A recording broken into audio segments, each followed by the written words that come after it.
Hello everyone, and welcome back to Zora's Loft. So as promised, I am going to be going over the One Loft races I'm sending to, as well as the numbers game for One Loft Racing.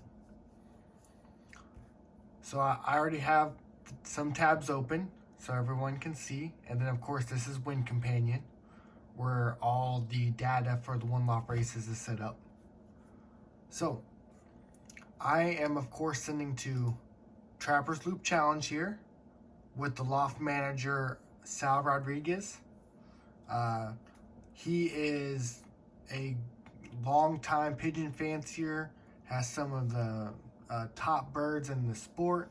He races in Mexico, but he lives in Utah and operates Trappers Loop Challenge out of Utah. I bought a few birds from him, and he just became one of my mentors in the sport. Next, we have Jerry's One Loft race. It is in Texas. Jerry Torres is the loft manager. It's his second year of having Jerry's One Loft race, but he did have a One Loft race prior to that.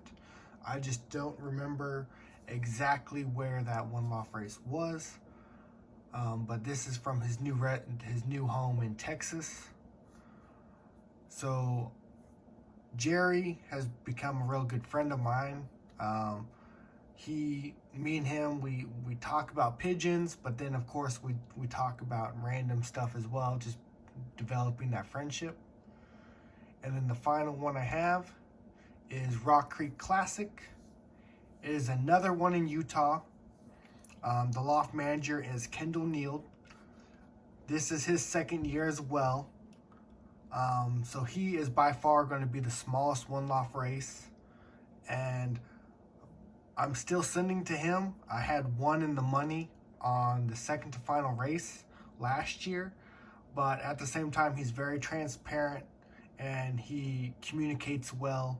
And communication is just a big factor for me, especially being in the military. It's kind of developed as a pet peeve as I went up in rank on, having good communication with one another. So Kendall Neal got my thumbs up for sending to him again. All right. So on to the numbers game theory. So on Win Companion, you see all these different One Loft races. And then, of course, each year there's more One Loft races being created.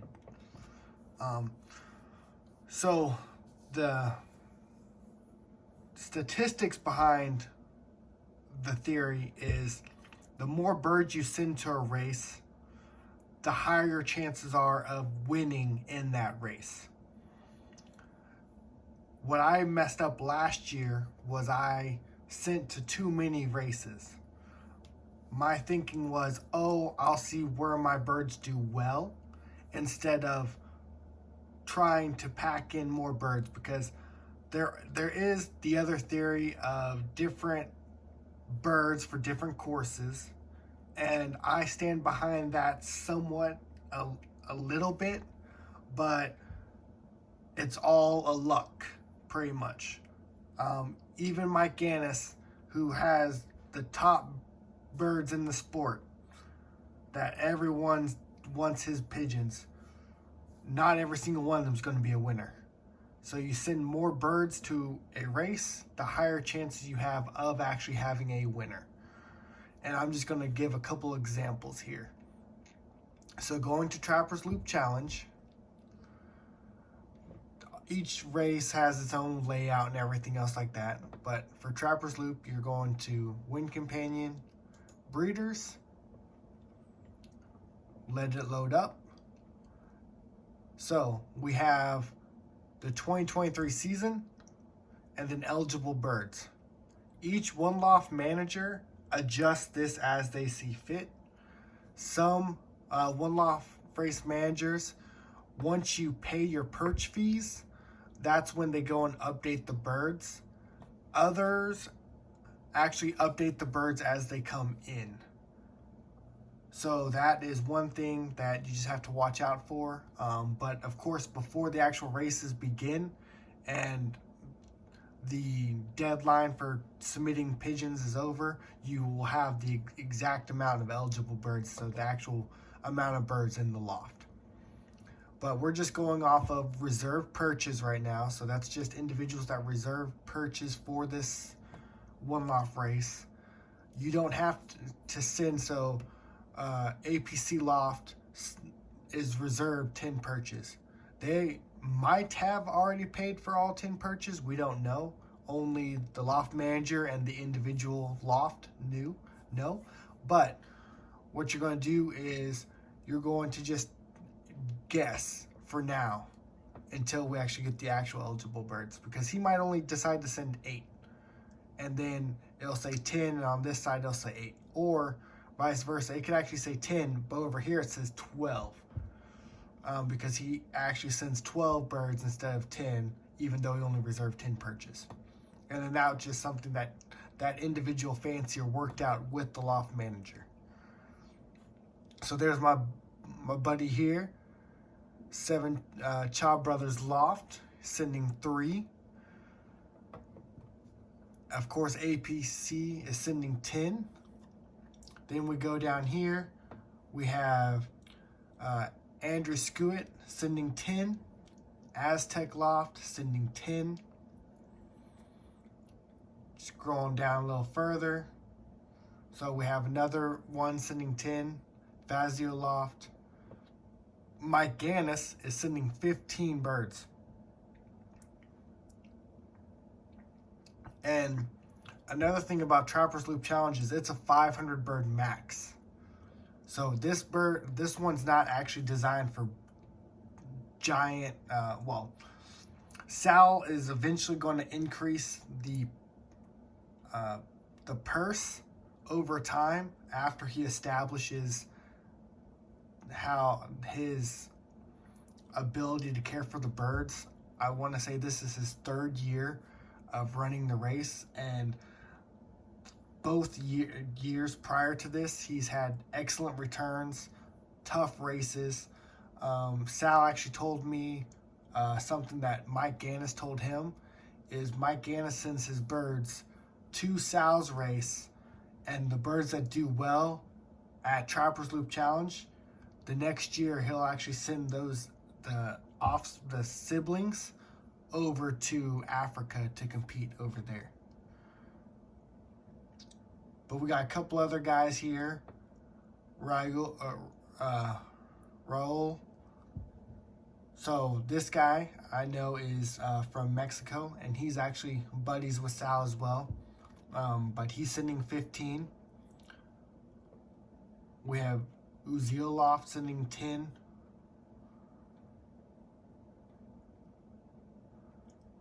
Jim Ward, Hooser sending 10. And then you got me down here only sending 6. So if you're interested in sending the Trappers Loop Challenge, as you can see, it's already at 414 perches reserved out of 500. So if you are wanting to send a Trappers Loop, competing against some of the top guys in the sport, by all means, go reserve your perches now. Last year, my bird finished 31st on the final race, and she was 23rd average speed. So that's saying something when you're seeing some of the top names in the sport. I want to say Gannis only had 1 bird.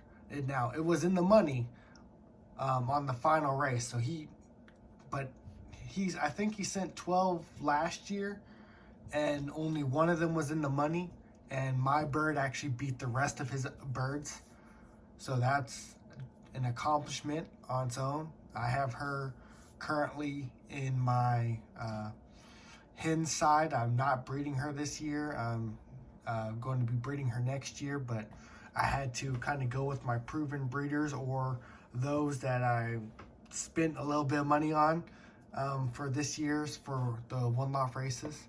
But I do have her parents, the little black pied hen, the young bird I have, is a full sister to her, and I'm going to be sending her to Trapper's Loop. So next we have Jerry's One Loft Race. This is his second year, like I said. We can go to breeders here. And just going down, same thing, APC sending 12. Ayala is sending 10. It's showing 8 over here. I want to say he already has 8 birds actually present at Jerry's, because he started accepting February 1st, and some guys are on it. They were able to get their breeding down real well. Were able to ban their birds right away as soon as they got them, because I know I got my bans the week before Christmas, is like middle of December. So if these guys planned it right, they were able to ban their birds probably before Christmas. So some guys have the for sale. Don't worry about that. What that's going to do is, say someone sends birds and they don't pay their perch fee, or they don't pay their activation fee if the bird completed, they're going to go over here. And so this number is going to keep adjusting depending on how many birds are actually present. So when we get down to the end, just remember that there's 20 birds here. That will subtract from the actual how many birds are in the loft. A lot of guys are sending 6, what's looking like. We have Las Vegas Syndicate sending 10. And if anyone doesn't know, a syndicate is pretty much multiple fanciers teaming up to send birds. So it's only going to have one fancier's name present here, but they're all involved in the syndicate. So another person already sent their birds. Now, Jerry doesn't have the huge names in the sport except for APC. There's Sal right here. He has 3 reserved. So what a lot of the pigeon fanciers will do is they'll actually, if they operate a one loft race, they send to one another. It's kind of like a you send to me and I send to you type thing. It's just being good stewards in the sport. So I got to compete against one of my mentors here. But keep going on down. See, like this individual actually reserved 0, but over here it's listed as 7. So they've already sent 7 birds, and they actually reserved 0 perches.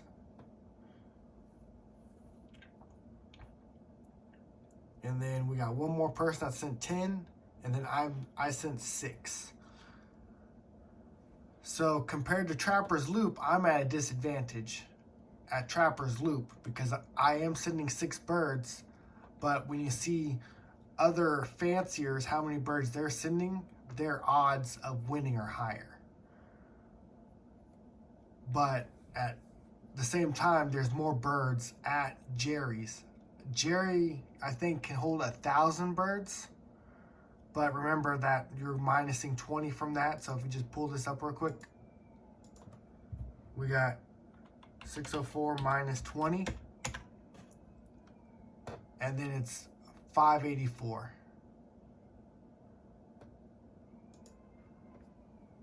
All right, everyone, excuse me for a second. I'll be right back. Okay, everyone, I am back. Sorry about that. My son woke up and I had to put him back to sleep, because if you look at the bottom right-hand corner here, you can see exactly what time I'm doing this. It is 10:52 p.m. For those of you who do not already know, my wife is currently in basic training for the Army. She decided that she wanted to switch her career field. She wanted to pursue a field in medicine and thought that the Army would be the best way to go about doing it. So I am officially a dual military family, but my wife is away at training. So all hashtag single dad life, I guess you'd say. But nope, she is going to be a 68 Papa for her MOS, which is a radiology technician. So she's going to be working on MRIs and x-rays. So yeah, that little personal information there for all my viewers. But getting back to the One Loft races that I'm participating in. So the final One Loft race I'm participating in is Rock Creek Classic. And it is definitely the smallest of the One Loft races. So as you can see down here, we still have some individuals that are submitting more birds than other individuals, so they're playing the numbers game. My boy Seven Child Brothers Loft hasn't put in anything. So come on, man, go ahead and put your birds in. I already know you let your buddies with Kindle. But we got 2 individuals that did 10 birds, and then I'm only doing 4 birds. And I might bump that up, but just seeing the amount of breeders in this one and the total perches reserved so far is only 92. I have decent odds in competing. But of course, if I did jump my numbers up, I would definitely increase my odds. Of course, smaller OLRs don't have the best payout, but this is more of, I like how he operates, and so he's gonna, I'll just be a long time supporter of Kindle, even if his One Loft race never actually grows. He wants it to get bigger. He's would love to have 500 birds this year. And he is in Utah, so it's a tough course, just like Trappers Loop Challenge. And on the plus side, he's a lot cheaper than a lot of the other One Loft races. So if you are wanting to send to a One Loft race, but you're not wanting to spend the money that you do at some of the others, then Rock Creek Classic would actually be a good one to kind of get your toes wet, I guess you'd say. But then going back to the numbers game. So I am not sending to the Hoosier Classic, but just to show everyone the numbers game of the top fanciers in the sport, what they do with it. So going down to breeders here. And it's going to take a little bit because, you know, they get like 3,000 birds each year. But we're just going to start scrolling through. So some people, like, they only got 1 or 2 birds, and I got it because it cost a lot to send to the Hoosier Classic. You're talking about $200 perch fee. And then after the activation, you're looking at another $750 to go towards the pot. Or is it $600? I think it's $600 to go towards the pot. So you're looking at $800 per bird. That is if they complete the activation. But we have APC again, sending 12. So he's sending relatively the same amount of birds to each race. We have a Syndicate sending 12. All Stars are sending 18. We have Anton sending 25. And that's from Africa. So those are going to be imported.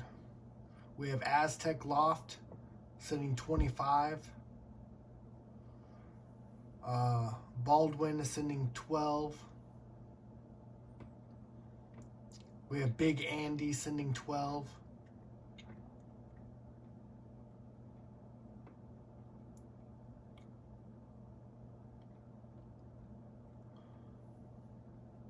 Got a couple more here I'm going to show you guys. So one I actually noticed was we have Debbie Gannis. So Gannis family loft still. But then when you come all the way down here, we'll just skip a couple other individuals and go straight. So we got Floridian Loft Descending 18.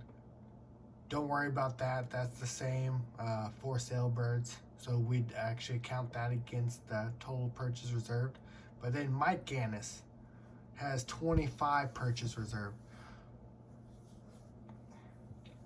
So the Gannis Lofts is actually going to be sending 45 birds. So if you think about it, their odds of winning are significantly higher than individuals sending 4, 5, 2, 1. I would much rather each fancier can do how they want it, but I would much rather save that and send to another OLR. I'd be able to send more birds for the same price, but at the same time I'd be able to increase my odds at another race. We'll just scroll all the way down. So we got a couple guys, a couple syndicates who are sending birds. I mean, the list here is so large. So we have Just for Fun Loft sending 40.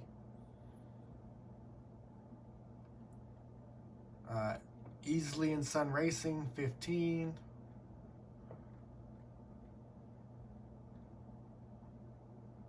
Linda's 12. And I'm gonna start skipping them for everyone because I think you all got the concept of the numbers game. But yeah, right now they're at 2,212 pigeons minus the 100. So you're looking at 2,112 pigeons. But if you notice, all the top fanciers are sending way more birds than anyone else. So my theory behind it, it's just we all have the same birds. I mean, we all buy from the birds, the famous birds from the earlier days, grandchildren of the famous bird, children of these famous birds. So a lot of the fanciers have top birds, top breeders, but your odds of winning are decreased when you have others individuals that can pay to send more birds. That's why I actually like the smaller One Loft races personally, just because aside from Trapper's Loop, which even though I'm competing against the top breeders, they're not sending big numbers, I guess you'd say. They're sending usually about double what everyone else is sending, but it's not triple, quadruple the amount. Because think about Hoosier costs a lot to play. Now I've given you got to pay to play, but when you're sending 4, 3, 2 birds, your odds of winning against other birds of equal value, it is you're gambling at that point. Plus, not to knock any One Loft races, but a lot of One Loft races are concentrating on bird count for returns as well as speeds. And I'm, for one, I don't like the speed courses. Blow homes, when you have tailwinds, I want a bird that's going to fight. So I want a headwind or a side wind, or maybe a course where it's kind of the wind shifts maybe once or twice through the course, because I want my birds to be the cream of the crop. I don't want it to come down to luck from a tailwind where each week it could be a different bird winning, instead of you have, if you notice, especially at Trapper's Loop and at Rock Creek Classic, you're going to have the same birds that are out front every week. When you go look at the average speed, the average speed is going to be pretty consistent. It's going to be about 300 to 400 yards per minute different, instead of you have 1 week where it's 2,000 yards per minute, and then the next week it's 1,200 yards per minute. And I got it. You can't. The weather is going to be the weather, and loft managers, they got to do just the best that they can do. And some guys have set dates, and they're going to stick with those set dates. And each person, they have the choice to send to a one loft race or not send to a one loft race. So that's why I'm choosing the 3 I'm sending to, because I want to challenge my birds. But at the same time, I feel that these 3 one loft races actually care for the birds. You hear it that some guys are just in it for the money, and I believe none of these individuals, Sal, Jerry, or Kendall, are in it for the money. They're in it for the passion. I can go. I have conversations with Sal and Jerry all the time. They go off on rants about, if they were in it for the money, they could be making so much more than they already do. But they do it for the love of the sport and the love of the pigeons. So that is my video. Sorry it's a little long, a lot longer than my normal 5 to 10 minute videos. But I thought this was going to be very informational for people, especially someone who is new to one loft racing, and just what I've taken from my first year of one loft racing, and then talking to my mentors in the sport. I wanted to share it with other individuals that might not have the same mentors I have. And yeah, that's about it, everyone. I hope you all have a wonderful race season, and that everyone's breeding is going well. Stay humble and kind.